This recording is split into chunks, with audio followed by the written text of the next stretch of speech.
Hello നമസ്കാരം, എൻ്റെ ചാനലിലേക്ക് സ്വാഗതം. എൻ്റെ പേര് സന്ധ്യ. ഞാൻ ഈ ചാനലിൽ എളുപ്പത്തിൽ വേഗത്തിൽ ചെയ്യാവുന്ന ഇന്ത്യൻ റെസിപ്പീസ് ആണ് ചെയ്യുന്നത്. അപ്പോൾ ഇന്നത്തെ നമ്മുടെ റെസിപ്പി ഒരു ദോശയുടെ വെറൈറ്റിയാണ്, അവൽ ദോശ.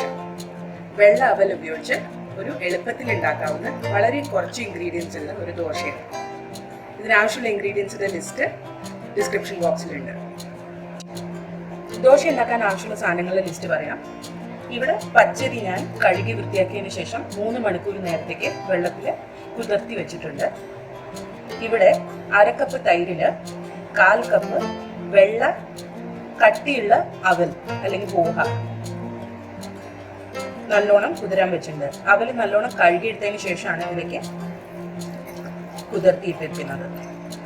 അപ്പോൾ ഞാനിവിടെ ഉപയോഗിക്കുന്നത് വെള്ള അവലാണ്. അപ്പോൾ അവല് നമുക്ക് കടയിൽ 2 ടൈപ്പ് കിട്ടും, കട്ടിയുള്ളതും കട്ടി വളരെ കുറഞ്ഞതുമായിട്ടുള്ളത്. അപ്പോൾ നമ്മൾ കട്ടിയുള്ളത് ഉപയോഗിക്കുകയാണെങ്കിൽ ഒരു 1/4 കപ്പ് ഉപയോഗിക്കാം. കട്ടി കുറഞ്ഞതാണെങ്കിൽ 1 കപ്പ് അവല് ഉപയോഗിക്കാം. ദോശ ഉടൻ തന്നെ ഉണ്ടാക്കാൻ പോവുകയാണെങ്കിൽ നമ്മളൊരു 1 കപ്പ് തൈര് ഉപയോഗിക്കുക. അതിൽ അല്ല കുറച്ച് നേരം വെച്ചതിന് ശേഷമാണ് മാവ് ഉപയോഗിക്കാൻ പോകുന്നതെന്ന് വെച്ചാൽ 1/2 കപ്പ് തൈര് മതി. അപ്പോഴേ അതിൻ്റെ പുളിപ്പ് അഡ്ജസ്റ്റ് ആവുള്ളൂ. അപ്പോൾ ഇപ്പം നമുക്ക് ഈ അരി അരയ്ക്കാം. അരച്ചതിന് ശേഷം അവലും കൂടി ചേർത്തിട്ട് നല്ലൊരു സ്മൂത്ത് ബാറ്ററായിട്ട് അരച്ചെടുക്കാം. അപ്പോൾ ഞാനിത് അരച്ച് കഴിഞ്ഞിട്ട് തിരിച്ചു വരാം. മാവ് ഞാൻ നല്ലോണം അരച്ചെടുത്തിട്ടുണ്ട്. അപ്പോൾ ഈ കൺസിസ്റ്റൻസിയിൽ വേണം, അധികം കട്ടിയും പാടില്ല, എന്നാൽ വല്ലാണ്ട് വെള്ളം പോലെ ആവരുത്. അപ്പോൾ ഇങ്ങനെ ഒഴിക്കാൻ പറ്റുന്ന കൺസിസ്റ്റൻസിയിൽ ഇത് അരച്ചെടുത്തിട്ടുണ്ട്. ഇനി നമുക്ക് ഇതിലേക്ക് ആവശ്യത്തിന് ഉപ്പ് ചേർക്കാം.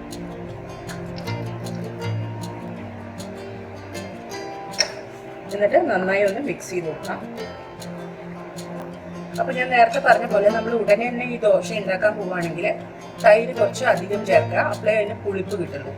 ഇപ്പം ഞാനിത് കുറച്ച് നേരം വെക്കാൻ പോവാണ്. ഒരു 2 മണിക്കൂർ മിനിമം ഞാനിതൊന്ന് റെസ്റ്റ് ചെയ്യാൻ വെക്കാൻ പോവാണ്. അപ്പോൾ ഞാനിത് അടച്ചു വെച്ചിട്ട് 2 മണിക്കൂറിന് ശേഷം നമുക്ക് ദോശ ഇട്ട് കൊടുക്കാം. ഒരു ദോശക്കല്ല് ഞാൻ അടുപ്പത്ത് വെച്ചിട്ടുണ്ട്. അതിൽ എണ്ണ പരത്തിയിട്ടുണ്ട്. മാവ് ഇവിടെ ഏകദേശം 2 മണിക്കൂർ കഴിഞ്ഞിട്ടാണ് ഞാൻ എടുക്കുന്നത്.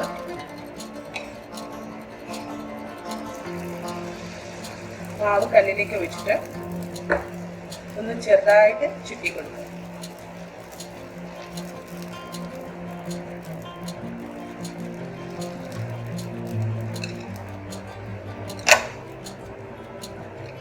കുറച്ച് എണ്ണ ഒഴിച്ചു കൊടുക്കാം.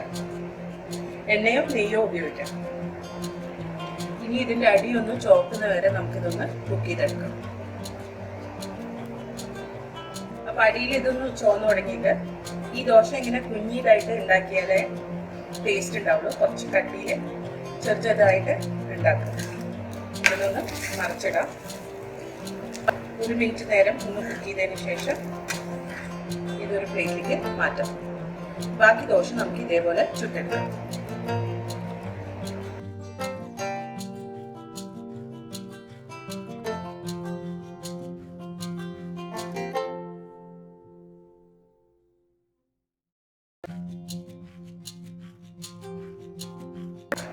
അപ്പോൾ ദോശ റെഡിയായി. ഇത് നമുക്ക് ചട്നി അല്ലെങ്കിൽ സാമ്പാറിൻ്റെ കൂടെ സെർവ് ചെയ്യാവുന്നതാണ്.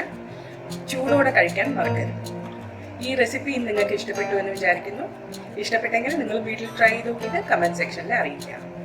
അടുത്ത പ്രാവശ്യം ഒരു പുതിയ റെസിപ്പിയുമായിട്ട് വരാം. അതുവരെ ബൈ.